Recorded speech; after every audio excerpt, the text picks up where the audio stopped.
According to NBC News, the attending physician of Congress and the U.S. Supreme Court said he expects 70 million to 150 million people in the U.S. to become infected with COVID-19. Citing two sources, NBC says Dr. Brian Monahan made the comments to Senate staff during a closed-door meeting. A very worrisome numbers. Joining us on the KOGO News Live line, infectious disease expert and founder of Wello, Rick Heller. And Rick, this sounds pretty ominous, but will 70 to 150 million infections mean deadly infections? Well, as the case count goes up, the death count goes up. And I think they're erring on the side of caution with these numbers. I don't think they're trying to predict it for any other reason than to at least get people not to panic or to be scared, but I think they're trying to get us to realize what could happen if we don't act. We here are in Dallas, Texas. As of last night, the city council and the city fathers have decided that we're shutting the city down. And as of midnight last night, restaurants, except for takeout, bars are closed down, churches, schools, and the like. So we're going through near quarantine. That will have a profound effect on our incident rate. Well, we do have the same thing here in San Diego, as a matter of fact. And are we making the right moves to flatten the curve at this point, or are we still far behind? In epidemiology 101 in college, the cure for any of these contagious diseases is called isolation. So the social distancing is a form of that. The not crowding is a form of that, and ultimately quarantine, which we're not anywhere in the United States that I know of under, is a form of that. And that isolation will take the numbers down just as much as they go up exponentially in epidemics. It can actually take them down by 50% and 50% of 50%, and you can imagine it gets lower and lower.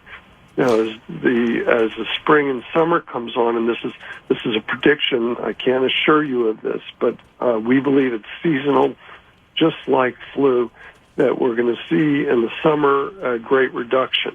It just goes a little bit slower with this particular COVID-19 because it has a long incubation period, 7 to 8 days. Doesn't sound so long, but flu is only 2.5 days, let's just say on average. So there's about 4 generations of flu that can go up fast and down fast.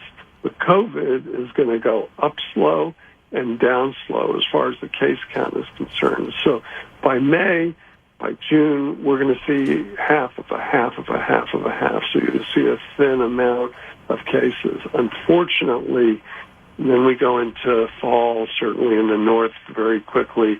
In October, let's say, some winters are getting a little later and later as time goes on, and that's when we're going to start to get a little bit scared again. But we'll be so much smarter. We'll know what worked, what didn't work, and we might come up with some better practices, better public service announcements.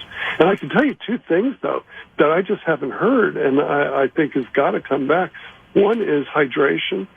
Winter is the absolute driest time of the year. And airplanes are even drier than winter indoors. So it's not the gas heat, it's not the electric heat. It's just in general, there's no moisture in the air. And what gets into the house is extremely dry. What gets into commercial buildings, which exchanges air all the time, is extremely dry. Virus loves dry air.